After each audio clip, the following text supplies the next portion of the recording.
Today we will be looking at assistive technology and its role in supporting students characterized with an emotional disturbance according to the Individuals with Disabilities Education Act, or the IDEA. Assistive technology is any equipment that is used to increase, maintain, and or improve functional capabilities of a child that is categorized with a disability from the IDEA. Some areas that assistive technology aid a student in is with their organization, note-taking, communication and social skills, and much more.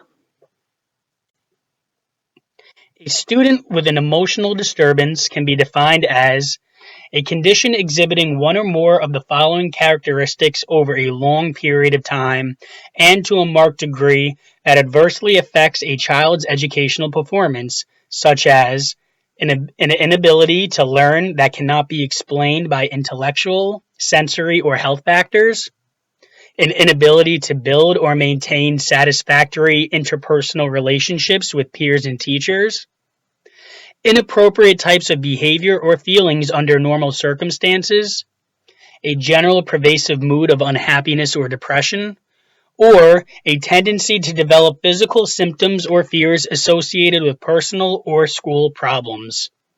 Unlike other disabilities, emotionally disturbed students can be harder to detect from the teacher. It is the educator's job to be aware of all of their students' classified disabilities so that they can come up with successful strategies to use in the classroom that will result in student achievement.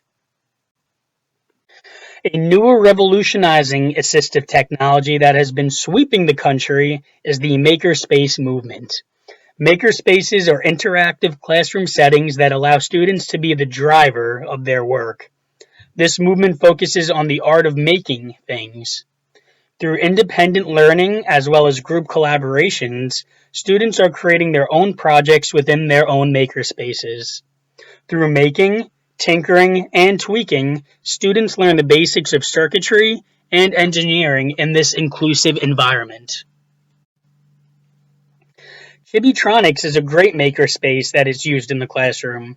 Within this makerspace, the focus is on constructionism, or hands-on learning through building things. Students use these projects that they build to demonstrate their knowledge related to the content and curriculum. Chibitronics is great for younger students, such as middle school students, because of a lot of creative drawing is included in these making projects, with animated animals and their own storylines. With copper tape, light stickers, an alligator clip, and a USB cable, which we see in the top right photo, students can make their own circuits and brighten up their drawings. Studies show that these types of class activities are great for students who are classified as emotionally disturbed because it helps build satisfactory relationships with their peers. Often, these spaces are referred to as communities. Emotionally disturbed students feel a part of the whole group while they work in this community together. This movement involves a lot of trial runs, creative thinking, and productive struggling. Through communication and collaboration, students conquer through the obstacles to reach their final product, while also maintaining healthy and strong relationships throughout the process. Arduino is another makerspace that is widely popular. Arduino is a bit more complex than Chibitronics, and I would recommend it for 8th graders and above. Arduino comes with a breadboard, LED lights, and a bunch more smaller components that are needed to make these circuits. As students complete projects in this maker movement, it also helps strengthen the relationship between the emotionally disturbed students and the teacher tremendously. Quite often there can be mistrust from the student to the teacher. It is the teacher's job to make the student feel safe in the classroom, support them emotionally and academically, and to aid them in the development of their social skills. There is no expectation for students to be experts in engineering and circuitry. They're just starting to learn these skills. This is why many professionals consider this movement to be the productive struggling movement. It is the role of the educator to inspire deeper learning through deep questioning and prompting while students work in their spaces. As we see to the right in this example, a motorized pinwheel project was created through this Arduino makerspace. Full starter kits are also not necessary to be purchased in order to instill a makerspace in the classroom. Students can make their own materials, such as those in squishy circuits. Squishy circuits use two different doughs that the students can even make on their own to save money. One dough is a conductor, while the other dough is an insulator. While learning how to build these doughs and using LED lights, circuits can be made too. Makerspaces can be used in multiple disciplines too, especially while using squishy circuits. For example, ratios and proportions can be demonstrated with the dough while completing a science lab collecting data. The reason why makerspaces are so useful is because of the flexibility of them. Different grade levels, different subjects, and different thinking processes can all be exhibited throughout a makerspace to aid emotionally disturbed students. Makerspaces can be interdisciplinary, as we see different projects throughout the pictures on the screen. Besides working cohesively with other classmates, the maker movement also helps emotionally disturbed students develop social skills that they will use for the rest of their lives. Studies show that students as young as those in kindergarten, like in the Lee, Sullivan, and Burr study, found that unstructured curriculum groups showed a higher number of social interactions up to 22-year-olds aging out of public education.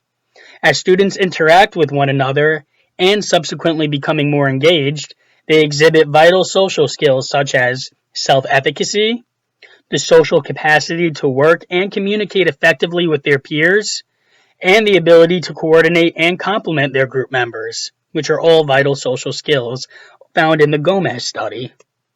Finally, makerspaces take off added academic pressure that emotionally disturbed students may feel.